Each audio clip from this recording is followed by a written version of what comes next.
بيبدأ فيلم النهارده مع فرانك وبينزل يجري وبيخلص وبيستحمى وبيجهز وبيقف يشرب مشروبه المفضل وبيكون في قمة روقانه وبيجهز عشان يروح الشغل وبيكون شغال شرطي وبيقابل دوج وبيكون زميله في الشغل وبيقعدوا يتكلموا مع بعض على آخر مهمة وإنهم كانوا يدخلوا السجن مع المجرمين بسبب تهور فرانك. وبيروح عند مجموعة عمال وبينادوا على واحد اسمه جيمي وبيقولوا إنهم شرطة وعايزين يتكلموا معاه فبيقول لهم إنه مش فاضي وإنه ده وقت الغدا. فبيتعصب عليه دوج فبيسيب الساندوتش وبيلاحظ فرانك إن معاه سلاح وبيطلعه بيثبت العامل اللي جنبه وبيقول لهم ينزلوا السلاح بس فرانك مش بينزل السلاح وبيقول له دوج نزل السلاح فبيقول له فرانك إنه هيضرب عليه وبيضربوا على بعض نار وجيمي بيجري وفرانك بيجري وراه وبينزل من تحت الشاحنه وفرانك وراه وبيضرب عليه بس مش بيسيبه وفرانك بيقول له فاضلك رصاصتين وبيدخل بين الكونتينر وبيضرب على فرانك بس بيستخبى بيقول له فاضلك رصاصه وبيجري وراه وبيسمع صوت فبيطلع ويخضه فبيضرب اخر طلقه معاه بس مش بيستسلم وبيحلف عليه السلاح وبيكمل جري وبيبدا فرانك يطارده لحد ما العربيه بتظهر وبتخبط جيمي وفرانك بيخش في الازاز وبيقع على الارض مصاب وسمعه بيتاثر وبيرجع يعمل روتينه اليومي ويلبس سماعات عشان يرجع يسمع تاني وبيروح على المكتب وبيكون كل الاصوات اللي حواليه مضايقاه وبتتصل بيه بنته وبتكلمه بلغه الاشاره وبيقول لها انه سامعها فبتسال لو هيجي الحفله فبيقول لها هاجي وبيكلمها بلغه الاشاره وتقول انا هستناك يوم الجمعه الجايه فبيحاول يتهرب انه يجي الحفله بتقول انت عمرك ما فوتها وفجاه السماعه بتزن في ودانه وبيقلعها بيقول لها انه مش سامعها بس مش بتاخد بالها وبتكمل كلامها فبيتضايق على الحل اللي وصل له وبيقفل معاها وهي لسه بتتكلم وبيروح يكشف عند الدكتوره وبتصلح له السماعه وبتقول له ان خلال 11 شهر اللي فاتوا سمعه اقل من 50 ل 30% وفي احتماليه انه يفقد سمعه خالص وبتتكلم معاه بلغه الاشاره وبيكون اتعلم شويه حركات وبيخلص وبيمشي وبيتحرك على مسرح الجريمه وبيقعد في العربيه ويظبط السماعه وبينزل وبيقعد الظابط ينادي عليه بس مش بيكون سامعه وبيروح يستجوب لاكتشف الجثث بس مش بيكون سامعه بسبب الاصوات الكتير اللي حواليه وبيقول له علي صوته بس برضه مش بيكون سامعه فبيسيبه وبيقلع السماعه وبيروح يقعد في البار وهو زعلان وبيروح دوج يتكلم معاه وبيقول له في عملاء كتير معانا عاجزين وشغالين عادي وانت من اكفأ الظباط وفرانك بيكون بيفكر يتقاعد وبيقول له دوج ان في شاهده على الجريمه وما نعرفش هي شافت ايه لانها صماء ومترجم اخر اجازه اسبوعين وبيكون فرانك رافض في الاول بس بيوافق في الاخر وبيتحركوا على بيتها وبيطلعوا وبيحاول فرانك يتكلم معاها وبيكون سيء جدا في لغه الاشاره وبتقول له انا عايزه مترجم محترف فبيقول لها مفيش حد موجود دلوقتي وانها تستحمله فبتوافق وبتدخله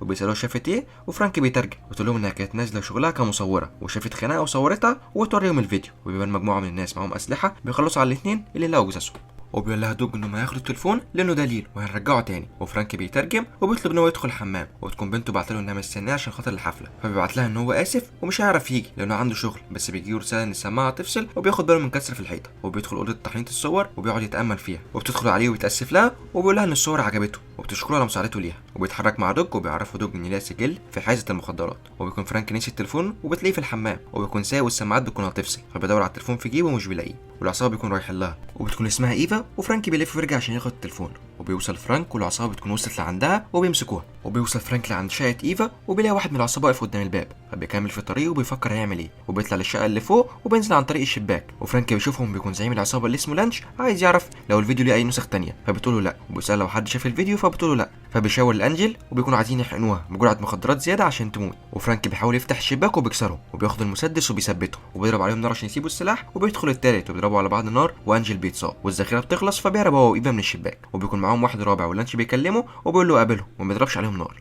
وبينزل لانس جري للدور لتحت وبيكون هيمسكه بس بيسمع صوت وراه وبيتحرك ناحيته وبيطلع واحد من افراد العصابه وبيخش ويستخبوا وبيفكر فرانك في طريقه للهروب وايفا بتكون منهاره وبيهديها وبتساله هم ازاي عرفوا ان انا كلمتكم بيقول لها هم اكيد ليهم جاسوس جوه الشرطه بتقول له طب ازاي هم عرفوا ان انا كنت بتعاطى المخدرات فبيقول لها فرانك ان شريكه فتح الملف بتاعها واكيد حد وصل له لانك ما كنتيش نازله تصوري انت كنت نازله تجيبي مخدرات وانا شفت الحبوب المضاده في الحمام فبتقول له ايفا انها كانت في حفله وشربت كتير وانها ما كلمتهمش على طول لانها كانت خايفه لان واحد من اللي ماتوا كان التاجر اللي بيبيع لها المخدرات وانها اسفه مش هتكذب عليه تاني وبتساله عن اسمه فبيقول لها فرانك وبيكون العصابه لسه بيدوروا عليهم وفرانك بيقول لايفا تقفل الباب وراه وهو هيدور على المساعده فبتقول له مش هسمعك لما تيجي وبتجي لها فكره وبتقول له يحرك الفلوس تحت الباب وهي هتفتح له وبتوصل الدكتوره اللي هتعالج انجل من اصابته وبتشوف ايفا واحده واقفه في الشباك وبتقعد تشاور لها بس مش بتشوفها وبتشوف عربيه الشرطه وبتفرح بس بيطلع تبع العصابه وفرانك بيكون نازل على السلم ويشوفهم وهم طالعين وبيحاول يهرب بس بيتعب ولانسي بياخد باله من تليفون فرانك ويبلغ باقي العصابه انهم معهمش تليفونات وانهم بيدوروا عليهم في الشقق اللي فيها ناس وبيروح فرانك وبيحرك الفلوس من تحت الباب وبتفتح له بتعرفوا ان في شرطه جم هنا وبيفرح بس بتعرفوا انهم تبع العصابه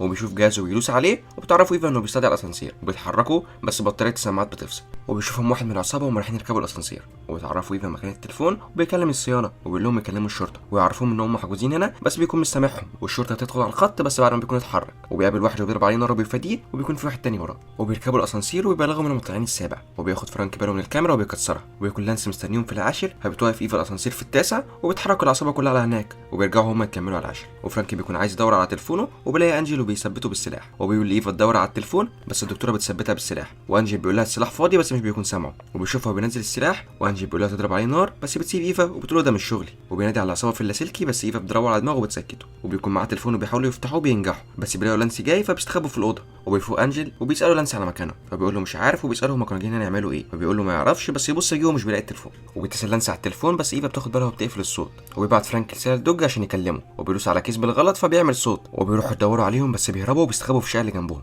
وبتقول له ايفا ان دي شقه السيده دياز، وبيتصل عليهم دوج وبيقول له فرانك انهم في خطر وانهم مع الشهيده ايفا، وبيتكلم لانسي مع انجي اللي بيقول انهم لازم يلاقوهم لانهم لو اتمسكوا مش هيعرف يعالج بنته المريضه، وبيتكلم دوج وايفا بتقرا الشفايف، وبيتكلم فرانك بالاشاره وهو بيكلم دوج، ويعرف انهم 6 مسلحين وان هو معاه سلاح، وبيقول له تماسك وهو في الطريق، وبتروح لهم العصابه وبيحاولوا يكسروا الباب، وايفا بتاخد بالها من العصابه وبتدخل بس مش بتلاقيهم، وبيكونوا هربوا من الشباك، وايفا بتسال هم ازاي عرفوا مكانهم، فبيطلع التليفون والعصابه بتروح ناحيه الاشاره بس بتلاقي التليفون مرمي على الارض، وبيقسموا نفسهم مجموعات ويطلعوا يدوروا عليهم، وبيستخبى فرانك وايفا بتساله ايه اللي حصل لك، بيقول لها انها كانت حادثه اثناء الخدمه ومن ساعتها كل حاجه اتغيرت ومش عارف يبقى شرطي، قلت له لا حاجه واحده اتغيرت وانها اتولدت كده وانها عارفه معنى الخساره لانها خسرت جدتها من 5 سنين، وبتقول له من بعدها وانا انهارت وبدات اتعاطى بس كنت قويه وقدرت اتخطى كل ده، وبتساله ايه اكتر حاجه مفتقدها، بيقول لها انها بنته انه ما بقاش عارف يسمع عزفها على الجيتار، فبتقول له مش مهم انا بروح اتفرج على الفريق الموسيقي وبستمتع مع الجمهور ومش لازم اكون بسمع، وفرانك بيشوف دوج وهو جاي لوحده وبيخاف عليه وبيكون عايز ينزل يروح له، وبيفتح الاسانسير وبيكون عايز يمسك في السلم وينزل لتحت ويستعد عشان ينط بس يلاقي واحد حط مسدس على دماغه، وبيبلغ بمكانهم، وفرانك بيشاور ايفا عشان تنط وبيتخانق مع الشرطي وبيرميه من فوق، وبيكون لسه عايش وبينط فرانك وبيلاقي الشرطي بيحاول يوصل للمسدس، فبينط عليه وبيمنعه وبيتخانقوا مع بعض لحد ما فرانك بيخنقه وبيخليه يغمى عليه، العصابه بتتحرك بالاسانسير وبيكونوا شايفينه، وبيوصلوا للدور السادس وبيكلموا شرطي في اللاسلكي بس بيسمعوا صوت جاي من الاسانسير، وبيفتحوا الباب والشرطي بيقول لهم انهم بيهربوا من الاسانسير، ويوصل فرانك وايفا لتحت وبيستعدوا عشان يخرجوا، وبيشوفوا العصابه وهي مثبته دوج وبيخلوا فرانك هو كمان ينزل السلاح،